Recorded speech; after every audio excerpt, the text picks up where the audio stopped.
So, what brings all of our considerations together? It is judgment, that is, the loving discipline of our Maker. We must always keep in mind that judgment is discipline, and the purpose of discipline is correction. This is true for everyone, not just believers. In part 2 of this series, I stated there is but one judgment illustrated in Revelation, and that this judgment correlates with the great day of their wrath as a result of the cry of the souls and the fifth seal. This is not a cry out of anger or despair, but one of understanding and recognizing God's sovereignty in all that is transpiring, and the need for judgment in the earth to establish righteousness. Like resurrection, judgment is not an event, but an ongoing process taking place 24/7, the principle of sowing and reaping in action. For every seed sown, there is an expected harvest. For every cause, there is an effect.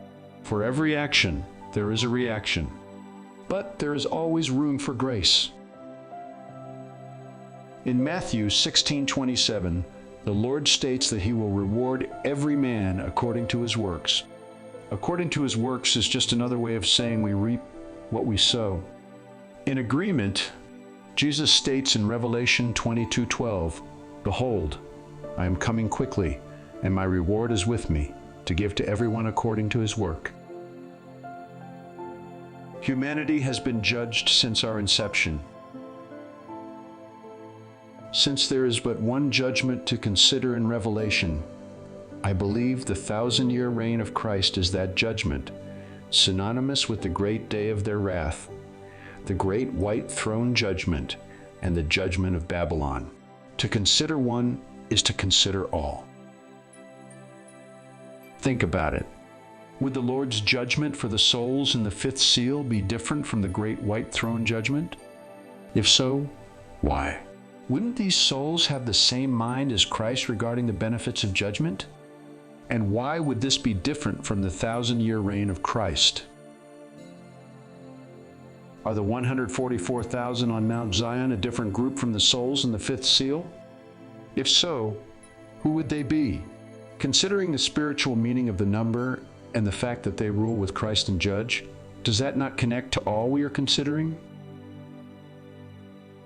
In his time, King Solomon said that when our body returns to dust, our spirit returns to God who gave it. When?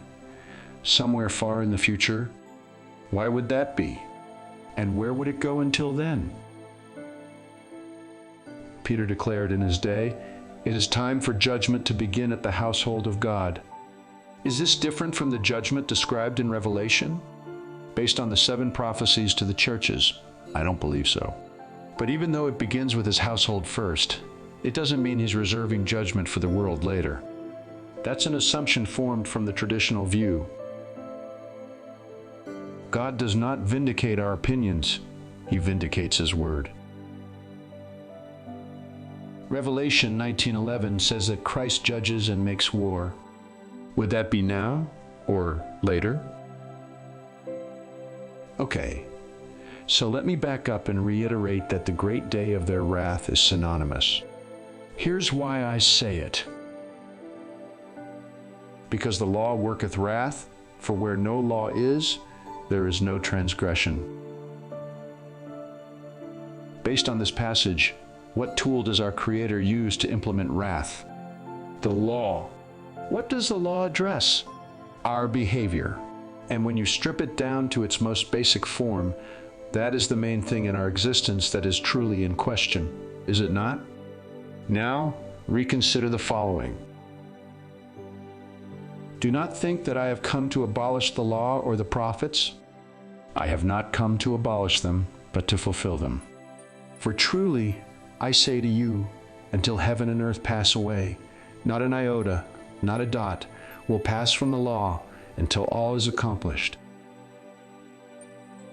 Many believe that Christ ended the law at the cross. He did not. He did not come to abolish the law, but to fulfill it. Fulfill doesn't mean end. Christ fulfilled and exemplified the spiritual essence and nature of the law by walking in the unconditional love of the Father. In agreement? Paul said. Do we then make void the law through faith? Certainly not. On the contrary, we establish the law. The law is only necessary until we have been transformed by His Spirit to walk in its spiritual essence. No wonder the Lord said, "Seek first the kingdom of God and His righteousness." Righteousness is right behavior out of a love for God and others. Friend, if we are not seeking righteousness, we have missed the point, and we are not seeking the kingdom of God.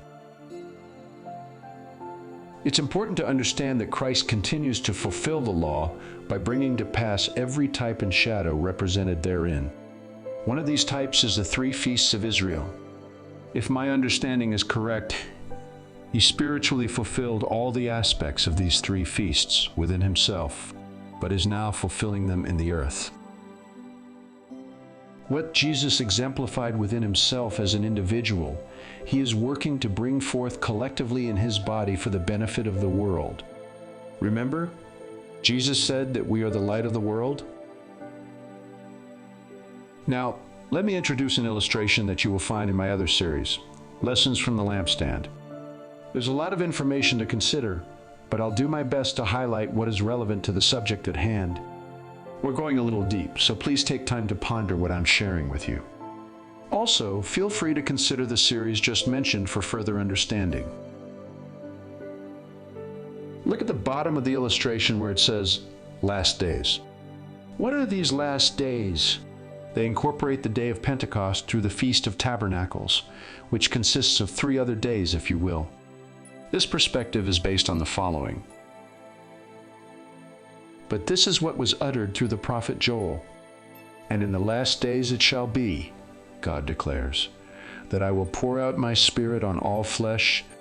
The sun shall be turned to darkness, and the moon to blood, before the day of the Lord comes, the great and magnificent day.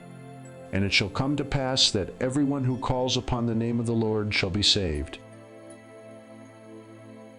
What did Peter say regarding what had happened on the day of Pentecost? This is what was uttered. The King James renders this. This is that which was spoken. So, the last days began with the day of Pentecost, did they not? If so, what follows Pentecost? 3 more days. 3 more days? Yes. Might this correlate with our 10 times 10 times 10? 1,000, typifying a complete witness of the law being fulfilled through the spiritual fulfillment of the Feast of Tabernacles. Further confirmation lies in the fact that the Feast of Tabernacles began with the 7th month. 7 is the number of spiritual perfection or completeness, denoting manifestation. Manifestation of what? The fulfillment of a law through the Feast of Tabernacles. Might the Feast of Tabernacles correspond to the 1,000-year reign of Christ? I believe it does. Lots to think about, so be sure to join me for the next study.